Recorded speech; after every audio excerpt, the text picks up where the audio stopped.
Hello friends, welcome to my channel.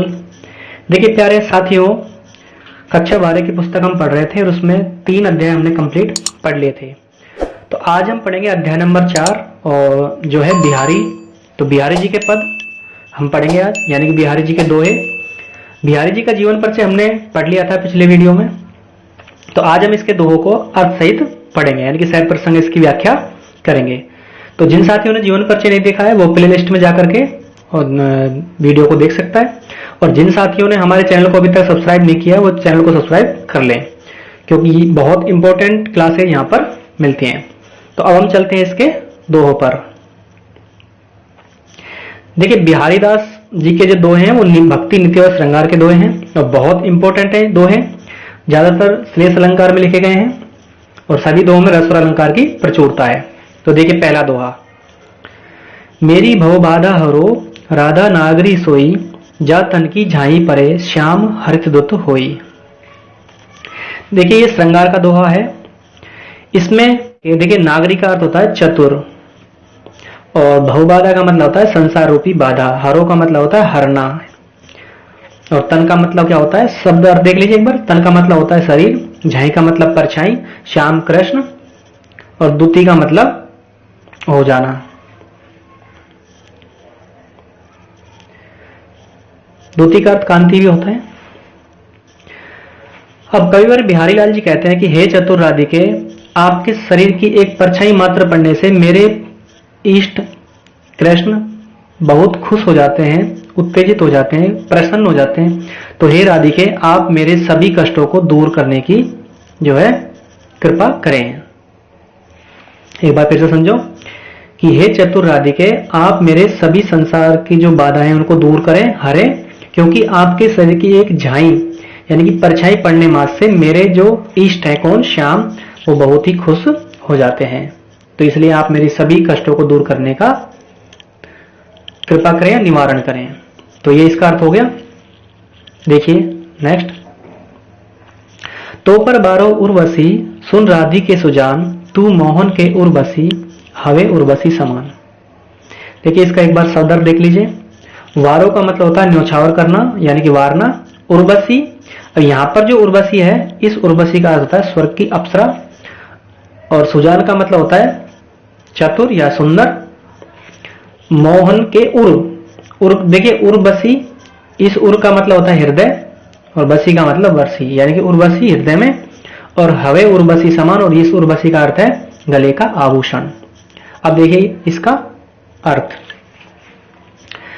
तो कविवर बिहारी लाल जी राधिका से कह रहे हैं कि हे राधिके, हे सुंदर या चतुर राधिके, मैं तेरे ऊपर जो है स्वर्ग की अप्सरा, सबसे सुंदर अप्सरा कौन सी है, उर्वशी नाम की अप्सरा को भी तेरे ऊपर न्योछावर कर सकता हूं या वार सकता हूं। क्यों? क्योंकि तू मोहन के उर्वशी, क्योंकि आप जो है वो मोहन के हृदय में बसी हुई हैं, और हवे उर्वशी समान, और ठीक वैसे ही जैसे एक उर्वशी गले का आभूषण होता है वो हृदय के बिल्कुल पास होता है। कहने का भाव यह है कि आप भी भगवान श्याम के बिल्कुल हृदय के पास हैं, इसलिए मैं आप पर जो है स्वर्ग की अप्सरा जो है उर्वशी उसको भी वारता हूं। तो आशा करता हूं ये आपको समझ में आ गया होगा। अगला देखिए, बंधु भये का दीन के को तारो रघुराई, टूटे टूटे फिरत हो झूठे ब्रद कहाई। तो देखिए रघुराई यहाँ पर भगवान श्याम के लिए आया है। तारो का मतलब होता है तारना इस संसार रूपी सागर से। बंधु का मतलब होता है सखा या साथी। दीन का मतलब होता है गरीब।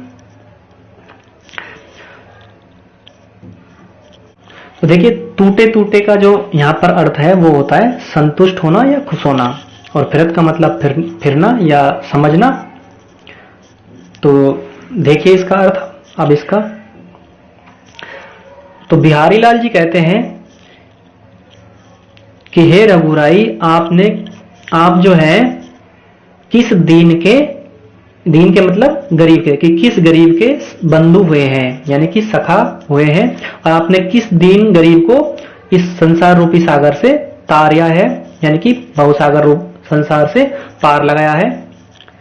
और टूटे टूटत फिरत हो, कि आप इस खुशी से झूठे आप झूठे यश को लेकर, देखिए विरध का मतलब होता है यश, कि झूठे यश को लेकर के इस संसार में फिरते रहते हो और खुद ही संतुष्ट होते हो या खुश होते हो। अर्थात कहने का भाव यह है कि इस संसार में सबसे जो दीन है, वो गरीब है, हीन है, वो मैं हूं, और आप मुझे इस संसार रूपी सागर से मुक्ति प्रदान कीजिए। ये बिहारी लाल जी कहते हैं। आगे देखिए, कब को टेरतु दीन रट होतन श्याम सहाई, तुम्हु लागी जगत गुरु जगनायक जगबाई। देखिए टेरतु का अर्थ होता है पुकारना, दीन का मतलब होता है गरीब, रट का मतलब रट लगाए होना, श्याम का मतलब श्याम, सहाय का मतलब सहायक, जगत गुरु होता है संसार के गुरु। तो ये इसका एक शब्द अर्थ हो गए। अब देखिए इसका अर्थ, तो कविवर बिहारी लाल जी कहते हैं कि हे श्याम, आप किस गरीब के सहायक हुए हो, और आपको एक गरीब जो है काफी दिनों से पुकार रहा है, कि कब से, कि काफी दिनों से या कब से आपको एक कोई गरीब पुकार रहा है, दीन, वो रट लगाया हुआ, लेकिन आप उसके अभी तक सहायक नहीं बने हो। क्यों? क्योंकि तुम्हु लागी जगत गुरु, और मुझे लगता है कि आपको भी इस जग जो संसार रूपी जो हवा है वो आपको भी लग गई है। कहने का भाव है कि आप भी संसार में आकर वैसे ही हो गए हो। तो ये देख लेना अर्थ इसका। देखिए अगला दोहा बहुत इंपॉर्टेंट है। या अनुरागी चित्त की गति न समझे कोई, जो जो बूढ़े श्याम रंग त्यों त्यों उज्जवल होए। अब कविवर बिहारी लाल जी कहते हैं कि अनुराग, देखिए इसका पहले शब्द अर्थ देखिए। अनुराग का मतलब होता है प्रेम, और अनुराग का मतलब होता है प्रेम, चित्त का मतलब मन, गति का मतलब गति, समझे का मतलब समझना, बूढ़े का मतलब होता है उसी में डूबना या खो जाना, श्याम यहाँ पर श्याम रंग है, उज्जवल का मतलब होता है पवित्र। अब इसका अर्थ देखिए, तो कविवर बिहारी लाल जी कहते हैं कि प्रेम और अनुराग से भरा हुआ यह मन, इसकी गति को समझना बहुत मुश्किल है, क्योंकि इसकी गति को कोई नहीं समझ पाया। क्योंकि प्रेम और अनुराग से भरा हुआ यह मन कभी तो सांसारिक मोह बंधन में खो जाता है, और कभी ये भगवान श्याम के रंग में रंग जाता है। और जो जो यह श्याम के रंग में रंगता जाता है, त्यों तो वह उज्जवल हो जाता है, अर्थात पवित्र हो जाता है। इसके मन की सारी जो बुराइयां हैं, अनलता है, वो दूर हो जाती है, और ये पवित्र होकर के निष्कलुष हो जाता है। तो यह भी इसका अर्थ देख लेना, और ये बहुत इंपॉर्टेंट दोहा है। नेक्स्ट देखिए, भजन खयो तात्यो भजो, भजो ने एक बार, दूरी भजन तातो खयो, जाते कहो सोतु भजो गंवार। अब कविवर बिहारी लाल जी कहते हैं कि भजन कहो, मन के बारे में कह रहे हैं। देखिए भजो का मतलब होता है भजना, मतलब भजन करना। तो कविवर बिहारी लाल जी अपने मन से कहते हैं कि हे मन, तू बड़ा गंवार है। गंवार का अर्थ होता है मूर्ख। क्यों? क्योंकि इस मन को हमने कहा था कि जो है तू किसकी भजन कर, श्याम का भजन कर, लेकिन उसका भजन तूने एक बार भी नहीं किया। यानी कि भजन कहो तात्यो भजो, कि जिसके भजने के लिए कहा था उसको तुमने एक बार भी नहीं बजा है। दूरी भजन जाते हो गए, और जिस भजन से हमने जिन बातों से दूर रहने के लिए कहा था उनके पास तो बिल्कुल चला जाता है, इसलिए तो क्या है, एक गंवार है। तो मन को किसकी संज्ञा दी है बिहारी लाल जी ने? गंवार की, मूर्ख की। समझ में आया? एक बार फिर से देखिए, कविवर बिहारी लाल जी अपने मन से कहते हैं कि हे मन, तू बड़ा मूर्ख है कि जिससे तुझे दूर जाने के लिए कहा है उससे तू दूर नहीं गया, और जिसको हमने कहा था कि जिसको आप भजन कीजिए उस भजन को तूने एक बार भी नहीं बजा है, इसलिए तू क्या है, गंवार है। तो ये इसका अर्थ है। नेक्स्ट देखिए, अजो तरियोना ही रहो, श्रुति सेवक इक रंग, नाग बास बेसरी लयो, बसी मुक्तन के संग। देखिए तरियोना का मतलब होता है तरना, और तरियोना का एक अर्थ होता है आभूषण। सेवत का मतलब होता है सेवा, और श्रुति का मतलब होता है सुनना, यानी कि कान। नाकवास, नाक में वास करना, और रेशरी क्या है, एक आभूषण है नाक का, मुक्तन मतलब मोतियों के। तो देखिए अब इसका अर्थ देखिए। कविवर बिहारी लाल जी कहते हैं कि हे तरियोना, तूने जो है भगवान श्याम के कानों की क्या है, खूब सेवा, सॉरी कान की खूब सेवा की है, लेकिन फिर भी तू अभी तक इस संसार से तर नहीं पाया है। और वहीं नाक के पास रहने वाले एक बेसर आभूषण, यानी कि नाक के पास रहने वाले एक बेसर आभूषण ने मुक्ति, जो मोतियों के साथ रहती थी, उसने भी उच्च स्थान को प्राप्त कर लिया है। देखिए इसका भाव बिहारी का जो है शब्दों का बहुत थोड़ा मुश्किल है, इसलिए समझने की कोशिश कीजिएगा, क्योंकि इसने फर्स्ट में ही कहा था कि सतसैया के दोहरे जो नाविक के तीर, देखन में छोटे लगे घाव करे गंभीर। तो ये थोड़ा मुश्किल है, लेकिन फिर भी समझने की कोशिश करना। तो एक बार फिर से समझो इसको। कविवर बिहारी लाल जी कहते हैं कि हे तरियोना, तूने जो है कानों की खूब सेवा की है, लेकिन फिर भी तू इस संसार से तर नहीं पाया है। और वहीं बेसे नाम का जो आभूषण है, जो मोतियों के संग रहता था, उसने नाक के पास यानी कि उच्च स्थान को प्राप्त कर लिया है। तो ये इसका अर्थ है। आगे देखिए। सगन कुंज छाया सुकद, शीतल सुरभि समीर, मनु हवे जात अजो वह, उई जमुना के तीर। अब इसके शब्द अर्थ देखिए। सगन का मतलब होता है गहरा, कुंज स्थान के लिए होता है, सुखद मतलब सुख देने वाला, शीतल ठंडा, मनु मतलब मन, जातु मतलब जाना, और तीर का मतलब किनारा। तो इसका आप देखिए भावार्थ। तो इसमें जो है एक नायिका अपनी सखी से कह रही है, यानी कि एक नायिका दूसरी नायिका से कह रही है कि हे सखी, मेरा मन तो आज भी उसी जमुना के तीर पर जाने को करता है। क्यों? क्योंकि सकन कुंज था और छाया सुकद, कि वहां पर जो है सगन कुंज में छाया मुझे बहुत सुख देने वाली होती थी, और वहां पर हवा भी कैसी लगती थी, शीतल सुरभि, मधुर। क्यों? क्योंकि वहां पर जो है मैंने श्याम के साथ में खेले थे, श्याम के साथ में कुछ दिन बिताए थे।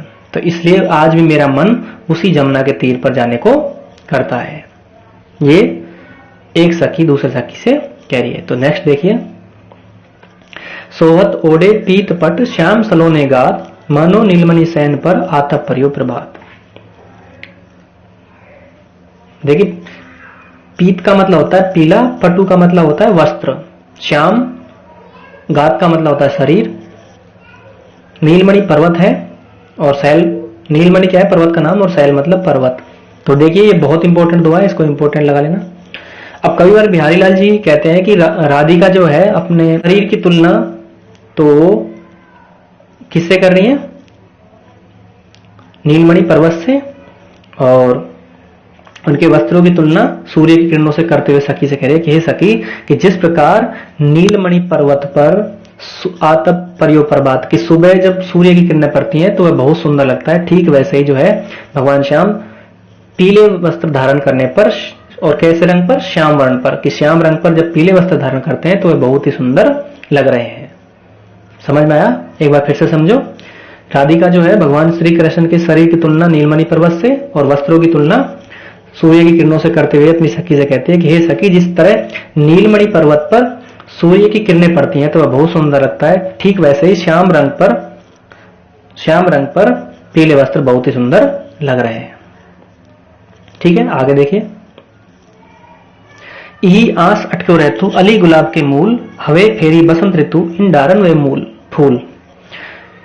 अटको का मतलब होता है अटके रहना, अली का मतलब होता है भंवरा, मूल का मतलब होता है मूल या डाली, गुलाब का मतलब गुलाब, बसंत ऋतु। अब देखिए, अब ये जो है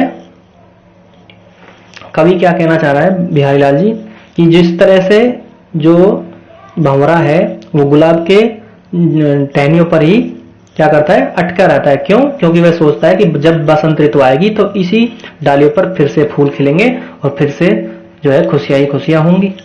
तो वो इसी आस में जो है उसी गुलाब की सूखी डालियों पर बैठा रहता है। यानी कि इसमें जो है बिहारी लाल जी आशावादी इंसानों के लिए कहा गया है कि कुछ इंसान ऐसे होते हैं जो हमेशा जो है आशा लगाए रहते हैं कि फिर से अगर अच्छे दिन जरूर आएंगे। या फिर इसका अर्थ यह भी निकल सकता है कि जैसे बहुत सारे साथी हैं वो दूसरे साथी के साथ हमेशा रहते हैं, क्यों? क्योंकि जैसे उसके जो दिन ठीक आएंगे तो उससे मेरा भी कुछ भला हो जाएगा।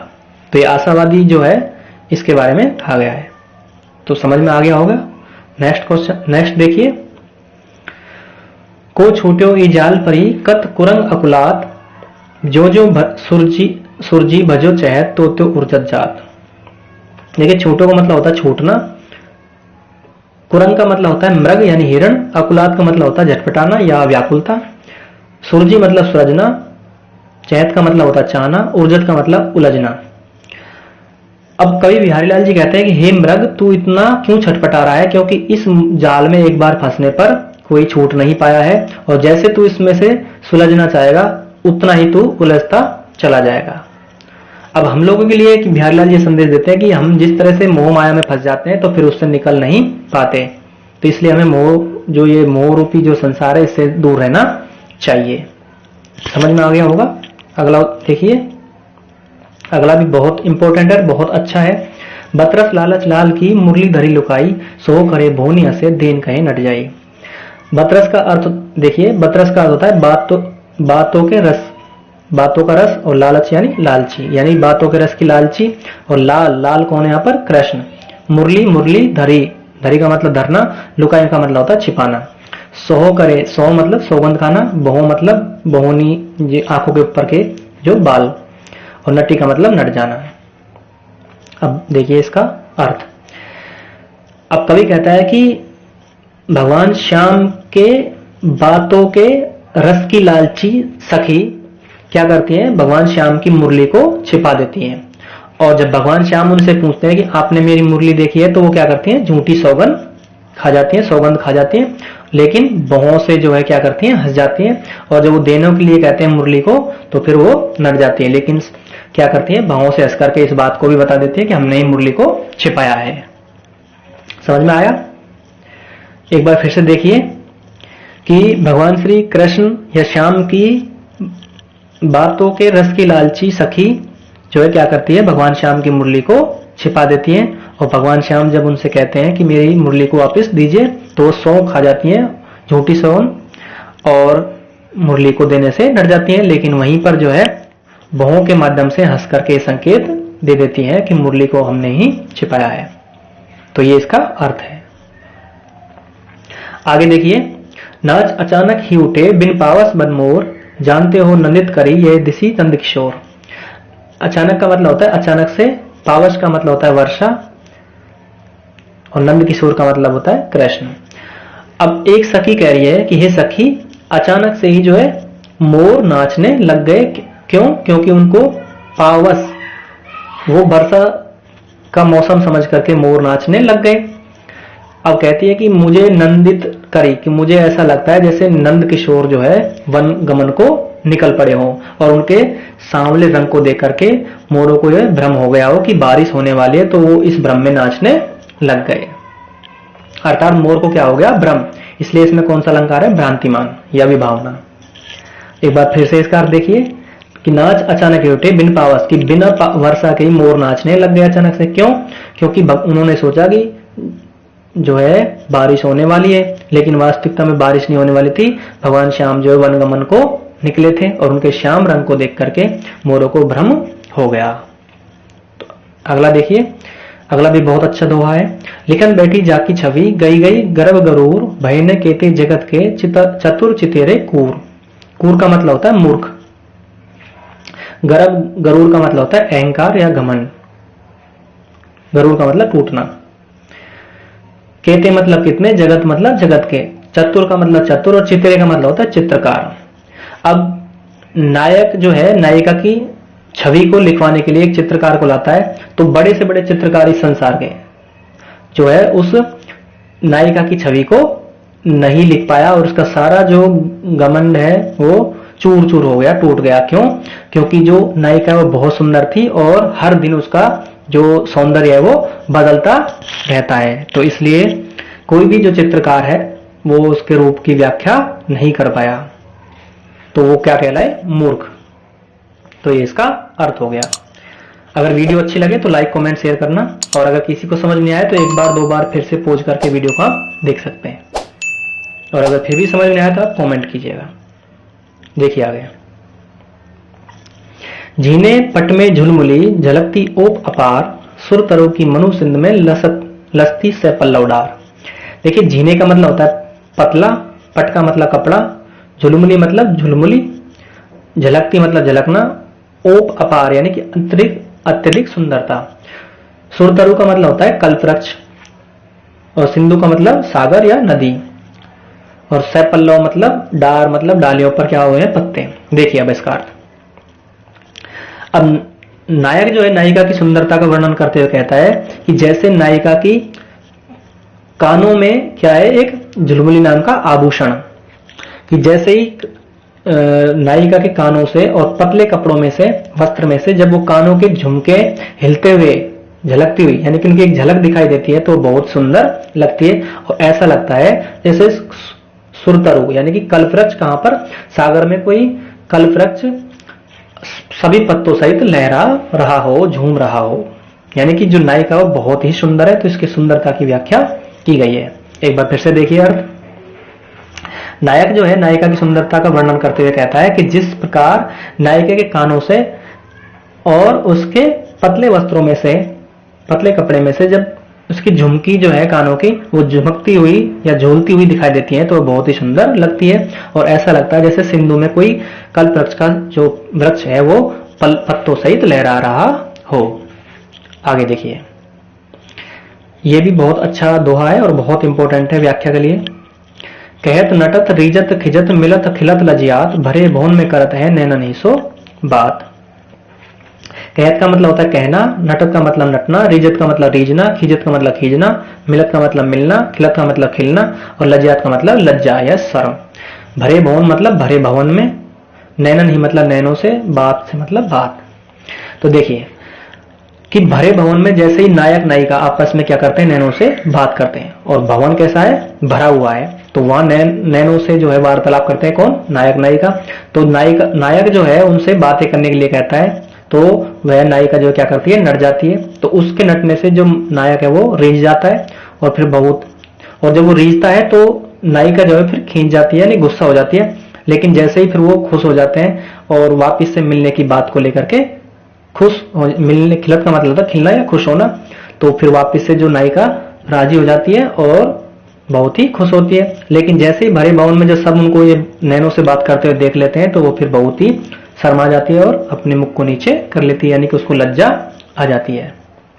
तो ये इसका अर्थ है। एक बार फिर से देखिए कि भरे भवन में जो है नायक और नायिका नैनों से बातें कर रहे हैं, यानी कि आंखों ही आंखों में उनका प्रेम हो गया, तो वो क्या करते हैं मिलने के लिए नायक कहता है तो नायिका नट जाती है, तो नायक रीझ जाता है, फिर वो जो इस बात को लेकर नायिका जो है खींच जाती है, फिर वो इस बात को लेकर के वापस राजी हो जाती है, तो फिर मिलने को लेकर के राजी हो जाती है, तो फिर वापस से हंसने लगते हैं, और जब उनके इस आंखों ही आंखों से बातों को लेकर के जब भरे भवन में वो बाकी लोगों को देखते हैं तो नायिका जो है शर्मा जाती है और अपने गर्दन को नीचे झुका लेती है। तो ये इसका अर्थ है। अगला देखिए श्रृंगार का यह बहुत अच्छा दोहा। कागज पर लिखत न बनत कहत संदेश उलझात, कहिए सबू तेरो हियो मेरे ही की बात। अब नायिका जो है अपने नायक जो कि परदेश में रहता है उसके लिए कह रही है कि हे प्रिय, मैं अपने मन की बातों को जो है कागज पर नहीं लिख पा रही हूं, क्योंकि मेरे जो सात्विक मतलब लिखने में मुझे बहुत शर्म आ रही है, लज्जा आ रही है, और अगर मैं इस बात को संदेश के माध्यम से भेजती हूं तो मुझे यह बात किसी को बताने में बहुत ज्यादा क्या आती है, झिझक होती है या शर्म आती है।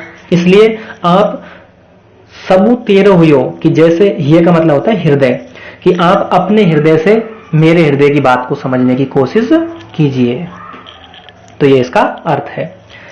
फिर से देखिए नायिका जो है अपने नायक जो कि कहाँ रहते हैं परदेश में, तो उनसे अपने मन की बात को लिखने के लिए कहती है, लेकिन बहुत ही घबराहट बेचैन के कारण जो है अपनी बातों को नहीं लिख पाती है संदेश में, और क्या कहती है कि अगर मैं इस संदेश को किसी को बताती हूँ तो मुझे बहुत ज्यादा लज्जा आती है, इसलिए आप अपने हृदय से मेरे हृदय की बात को समझने की कोशिश कीजिए। आगे देखिए, कहते सबे बंदी दिए अंकु 10 गुण होतु, तिये लिलार बंदी दिए अंक अगुणतु बढ़त उदेतु। अब देखिए इसका सीधा अर्थ देखिए, लीलार का मतलब होता है मस्तक, बिंदी का मतलब होता है बिंदी यानी कि शून्य। अब सभी कहते हैं कि जैसे अंक के आगे अगर हम एक बिंदी दे देते हैं तो उसका जो मूल्य है वो कितना बढ़ जाता है, 10 गुना। ठीक है, जैसे 1 के सामने अगर हमने शून्य लगाते हैं तो 10 गुना बढ़ गया। अब कवि कहता है कि ठीक वैसे ही, लेकिन ये तो 10 गुना बढ़ा है, लेकिन जब यह बिंदी नायिका की सिर्फ मस्तक पर लगा दी जाती है तो वो अनगुणत बढ़ जाता है, उसकी सुंदरता अनगुणत बढ़ जाती है, अर्थात नायिका बहुत ही सुंदर है। तो ये इसका अर्थ है। एक बार फिर से देखिए, कहा जाता है कि जैसे अंक के सामने बिंदी लगा देने से उसका मान सम्मान 10 गुना बढ़ जाता है, लेकिन यही बिंदी जब लीलार पर यानी कि, और तिये का मतलब क्या होता है, स्त्री, और यहाँ पर स्त्री कौन है, नायिका, कि यह बिंदी जब नायिका के मस्तक पर लगा दी जाती है तो उसका जो सुंदरता है वो अगणित बढ़ जाता है, यानी कि उसकी कोई गणना नहीं की जाती। तो ये इसका अर्थ है। आगे देखिए, ढीटी न परतु समान दुती कनक कनक से गात, भूषण कर करकस लगत परसी पिछाने जात। देखिए ढीटी का मतलब होता है ढीठ, अब ढीठ यहाँ पर कोई है नहीं तो ढीटी का अर्थ होता है देखना, परतु का मतलब परत, समान मतलब समान, कनक कनक, कनक का अर्थ होता है सोना, गात का मतलब शरीर, भूषण का मतलब आभूषण, कर्कश का मतलब होता है कर्कश। तो अब देखिए इसका अर्थ, कवि कहता है कि नायक नायिका जो है, यानी कि नायक नायिका की सुंदरता का वर्णन करते हुए कहता है कि नायिका जो है वो इतनी सुंदर है कि जब उसको देखते हैं तो उसके जो है शरीर पर आभूषण और उसके शरीर को पहचानना बहुत ही मुश्किल हो जाता है। एक बार फिर से समझिए कि नायिका इतनी सुंदर है कि उसने जो स्वर्ण के आभूषण पहन रखे हैं उससे उसके शरीर और आभूषणों की पहचान करना, यानी कि जब दृष्टि डालते हैं तो उनको पहचानना बहुत ही मुश्किल हो जाता है। तो उसको पहचानते कैसे हैं, लेकिन जो आभूषण वो तो कैसे हैं, कर्कश है, और जो उनका गात है शरीर वो कैसा है, कोमल है, यानी कि हम परसी, परसी का मतलब होता है स्पर्श, तो उसको हम कैसे पहचानते हैं, स्पर्श करने मात्र से हम पहचान सकते हैं तो कि कहां पर तो आभूषण है और कहां पर उसका शरीर है। एक बार फिर से देखिए क्योंकि बहुत इंपॉर्टेंट दुआ है। कवि कहता है कि नायिका इतनी सुंदर है कि उस पर सोने के आभूषण जो है वो दिखाई नहीं देते, लेकिन जब हम उनको स्पर्श करते हैं तो स्पर्श करने से हमें पता चल जाता है, क्योंकि जो आभूषण वो तो कैसे है कर्कश, और जो उसका गात है शरीर वो कैसा है कोमल, अर्थात स्पर्श करने से हम पहचान सकते हैं कि कहां तो शरीर है कहां आभूषण है। तो ठीक है, आगे देखिए, अंग अंग नग जगमगत दीप सिखा सी देह, दियो बढ़ाऊ हूं रहो बड़ो उजारियो दे। देखिए बहुत इंपॉर्टेंट है, लास्ट के दो है बहुत ज्यादा इंपॉर्टेंट है, इसलिए इनको तो आप विशेष याद रख लेना व्याख्या के लिए। अब कवि कहता है कि देखिए एक बार इसका शब्द अर्थ, अंग अंग मतलब शरीर का अंग, नग का मतलब होता है नगीने, जगमगत मतलब जगमगाना, और देह का मतलब क्या होता है शरीर, उजियारा का मतलब होता है उजियारा,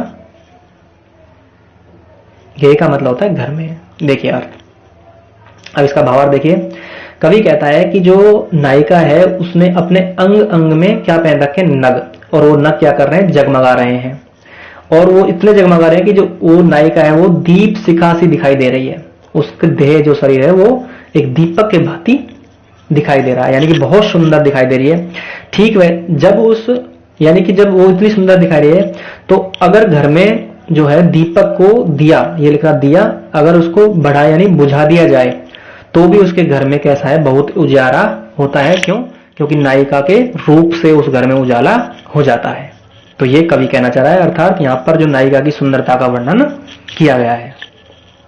समझ में आ गया होगा। एक बार फिर से देख लीजिए कि नायिका ने अपने अंग अंग में जो है क्या नग पहन रखे हैं, और वो नग बहुत जगमगा रहे हैं, और उसके इस जगमगाने से वो दीप शिखा के समान दिखाई दे रही है।